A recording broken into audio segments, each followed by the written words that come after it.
Hello friends, welcome to Asmita's kitchen. நம்ம இன்னைக்கு என்ன பார்க்க போறோம் அப்படின்னு பார்த்தீங்கன்னா, மரவள்ளி கிழங்குன்னு சொல்லுவோம் இல்லைங்களா, குச்சிக்கிழங்கு. ஸோ அந்த கிழங்குங்களா, நான் அதுக்கு வந்து ஒரு மரவள்ளி கிழங்கு தோலை உரிச்சு நடுவில் இருக்கிற அந்த தண்டு நார் இருக்கு இல்லைங்களா, அந்த நாரை எடுத்துட்டு ஒரே மாதிரியே பொடி பொடியாக நான் வந்து நறுக்கியிருக்கேன்.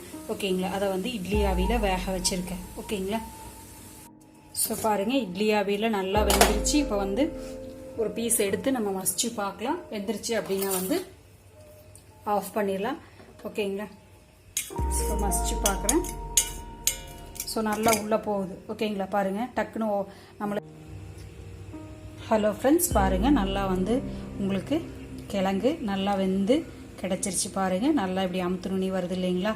ஓகேங்களா, ஸோ இப்போ வந்து கடாயில் எண்ணெய் ஊற்றிக்க. எண்ணெய் காய்ஞ்சதுக்கப்புறம் ஒரு பிஞ்ச் கடுகு போட்டதுக்கப்புறம் கடுகு போட்டுக்கிறோம். கடுகு பொரியட்டும். ஸோ பாருங்கள் கடுகு நல்லா பொரியுது. இப்போ கடலை பருப்பு போட்டுடுறேன்.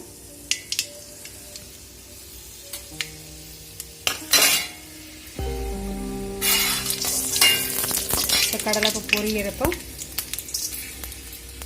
நான் ஒரு 3 பச்சை மிளகா போடுறேன்.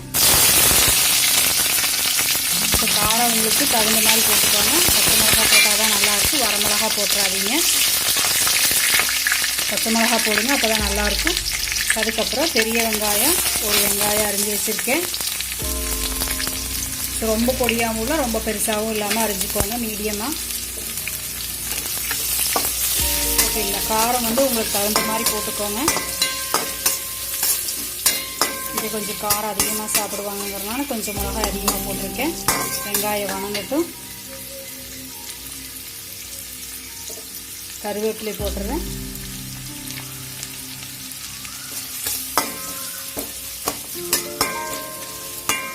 நான் வந்து கிழங்கு உப்பு போடாமல் தான் வேக வச்சுருக்கேன். ஆவியில் வேக வச்சதுனால உப்பு போடலை. இனிமேல் தான் உப்பு போடணும். அதே மாதிரி மஞ்சத்தூளும் போடணும் நம்ம.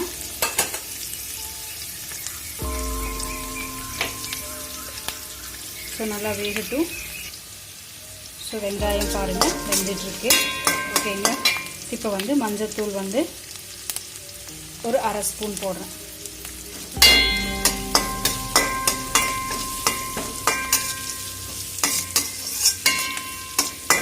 ஸோ நீங்கள் வந்து இப்படியே தாளித்து விட்டு தண்ணி தொளிச்சு விட்டு கூட வேக வைக்கலாம். அப்போ நல்லா உங்களுக்கு அடி பிடிக்கும்.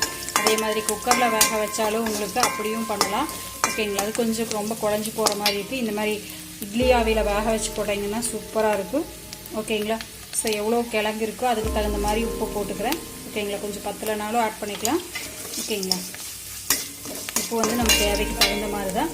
ஓகேங்களா, இப்போ வந்து நான் கிழங்கை உள்ளே கொட்டிடுறேன். வெங்காயம் நல்லா வெந்துருச்சு. சூப்பராக இருக்கேன். கிழங்கு நான் வச்சுருக்கிற கிழங்கு எடுத்து உள்ளே கொட்டிடுறேன். இப்போ வந்து தண்ணி விடாமல் பாருங்கள் எவ்வளோ சூப்பராக இருக்குது அப்படின்ட்டு. ஓகேங்களா, ஸோ இந்த மாதிரி பண்ணும்போது உங்களுக்கு ரொம்ப நல்லாயிருக்கும். இந்த மெத்தடில் செஞ்சு பாருங்கள். ஸோ இது வரைக்கும் நீங்கள் வந்து இட்லி ஆவியில் வேக வைக்காமல் இப்படியே தண்ணி தொளிச்சு விட்டு, இதுலேயே என்ன பண்ணுவாங்கன்னா பச்சையாக போட்டு தண்ணி தொளிச்சு விட்டு மூடி மூடி வச்சு பண்ணுவாங்க. ஓகேங்களா, அதுக்கு பதிலாக நீங்கள் இந்த மாதிரி வச்சு பாருங்கள். இட்லி ஆவியில் இல்லை குக்கரில் ஒரு விசில் 2 விசில் விட்டு எடுக்கிறவங்களும் இந்த மாதிரி ட்ரை பண்ணி பாருங்கள். சூப்பராக இருக்கும். ஓகேங்களா, ஸோ ஒரு 2 நிமிஷம் நம்மளுக்கு இந்த உப்பு பிடிக்கணும் இல்லைங்களா, மஞ்சத்தூள் பிடிக்கணும் இல்லைங்களா. ஸோ அதுக்காக வந்து நம்ம மூடி வைக்கலாம்.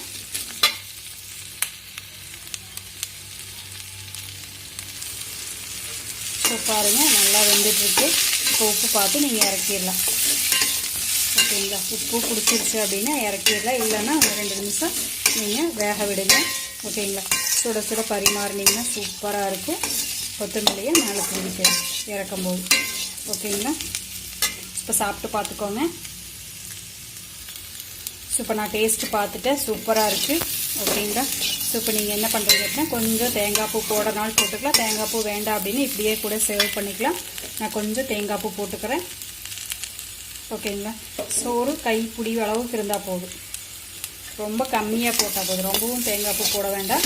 ஓகேங்களா, தேங்காய் பூ போட்டோன்னு நீங்கள் கேஸை ஆஃப் பண்ணிடுங்க. ஓகேங்களா, ஒரு கலக்கி விட்டு சூப்பராக இருக்கும். செஞ்சு பாருங்கள், பண்ணுவீங்க. உடனே செஞ்சு பார்த்ததுக்கப்புறம் கண்டிப்பாக வந்து அஸ்மிதா கிச்சனுக்கு கமெண்ட் பண்ணோம் அப்படின்ட்டு. ஸோ பாருங்கள் சேவிங் பவுலுக்கு இப்படி மாற்றிட்டு நீங்கள் சேவ் பண்ண ஆரம்பிச்சிக்கலாம். கொஞ்சம் கூட மூடி வச்சிட்டிங்கன்னா அந்த சூட்டுக்கு இன்னும் கொஞ்சம் சாஃப்ட் ஆகிக்கும். தேங்க்யூ ஃபார் வாட்சிங். Have a happy day. Subscribe பண்ணல அப்படின்னா சப்ஸ்கிரைப் பண்ணிக்கோங்க. உங்களோட ஃப்ரெண்ட்ஸ்க்கு ஷேர் பண்ணுங்கள். Have a healthy life.